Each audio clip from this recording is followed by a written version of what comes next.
So we are 9 days into the transfer window, ladies and gentlemen, and still nothing through the door or out the door for Newcastle United. But that seems to be the case across the UK at the moment, where it's very, very quiet on the transfer side of things. Some deals going ahead, some might go ahead for various clubs. But for our club, Newcastle United, that's not to say that there isn't work going on in the background to fill the spots that we know we need. Of course, James Trafford has been linked, all dependent on Martin Dubravka. Kelleher was linked yesterday again.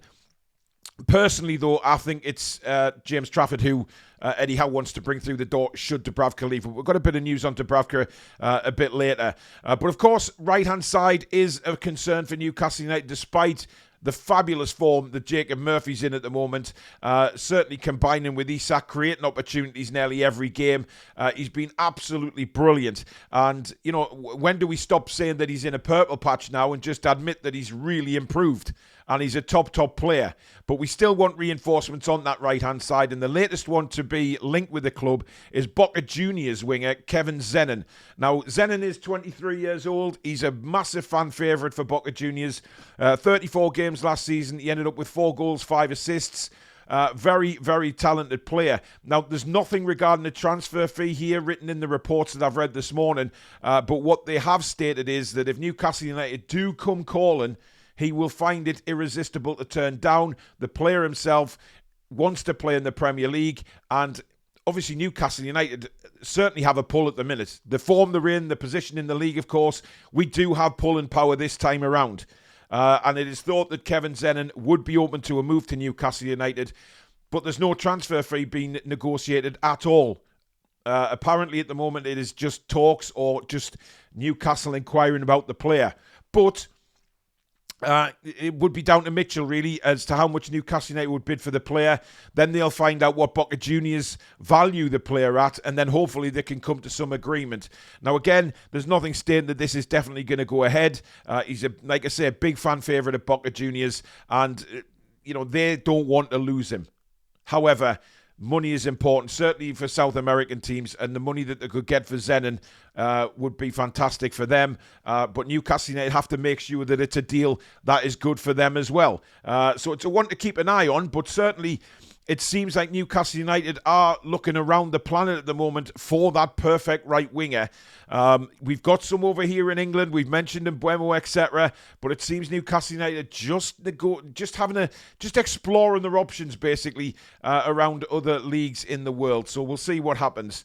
Now, I did mention Martin Dubravka earlier on, and Newcastle are trying to convince him to stay, apparently. Of course, he was very emotional after the Arsenal game. He was seen in tears applauding the Newcastle fans, who in turn were shouting his name. But it seems that Newcastle United really do want to keep him. Al-Shabaab, there is an agreement in place should Newcastle give the go-ahead for the deal. But I think this is all boiling down to the player. Certainly from what I've gathered from the different reports I've read today, it's all about the player deciding if he wants to go. And if he does, Newcastle will not stand in his way. But Newcastle themselves are trying to convince Dubravka to stay at least till the end of the season. We know the problems with Nick Pope, and how fit is he going to be when he comes back. Dubravka has stepped in and earned the number 1 shirt. Nobody can deny that. He has earned that shirt. So even when Nick Pope comes back, if Dubravka is still at the club, certainly Nick Pope doesn't walk straight back into the team for me. Because I think Dubravka's distribution, his saves, his confidence, his clean sheets, everything has indicated to me that he will be first choice goalkeeper, even though Nick Pope is going to be fit soon. And maybe that's what they're trying to tell Dubravka and say, look, we're having a wonderful season here. You could be part of something really special if you decide to stay. But we don't know what the offer is from Al-Shabaab, wages-wise, etc. for Dubravka. That might be too much of a pull for him. He's 35 now. It would set him up for life. And not that he's already set up for life, but you know what I mean.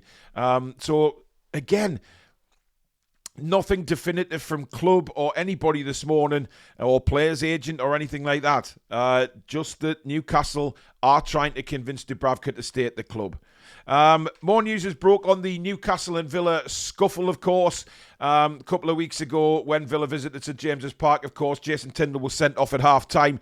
There was a 20-man melee, apparently, in the tunnel after the first half. Both clubs have now been charged by the FA, and Jason Tindall himself has been charged for acting in an improper way, whatever that is, or improper manner, whatever way you want to say it.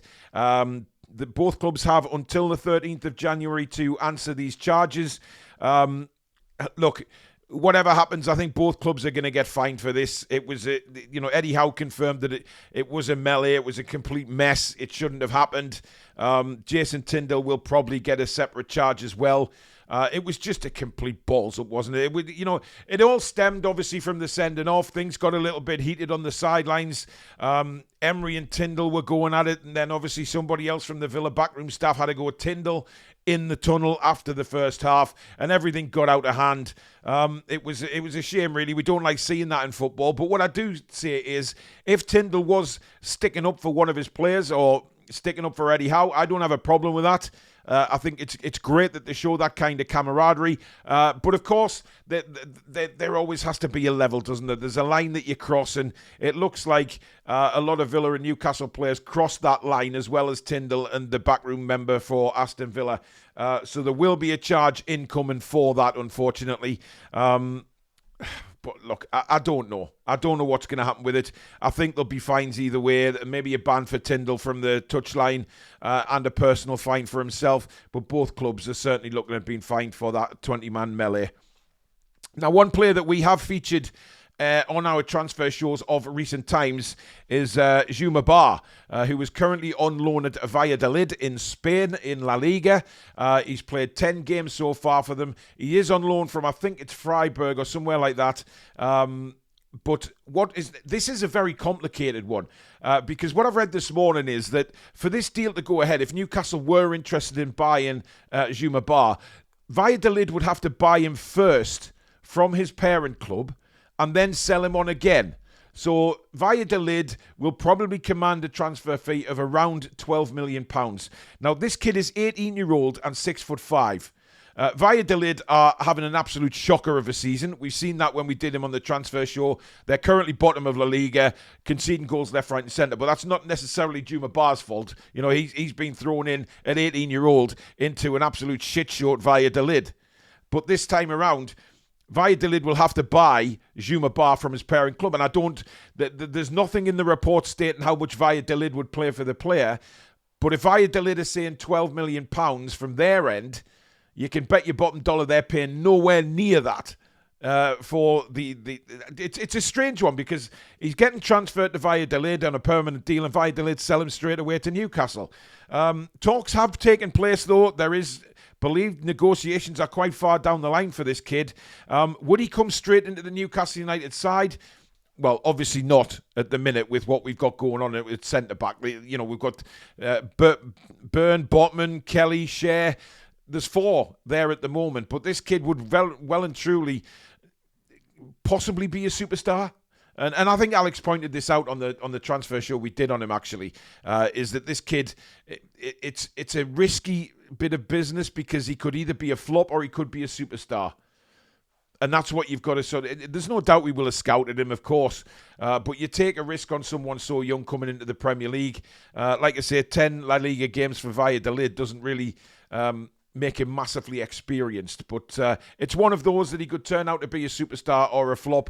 But at 12 million quid, it's not a massive outlay for us, is it? But again, we'll see what happens with that in the coming weeks. Well, there you go, guys. That is the news today. Thank you so much for watching. We're live again at 7 tonight. If you're watching on Thursday, of course, it's the Bromley preview. And we'll bring you all the Newcastle United news that breaks after I've done this video, of course.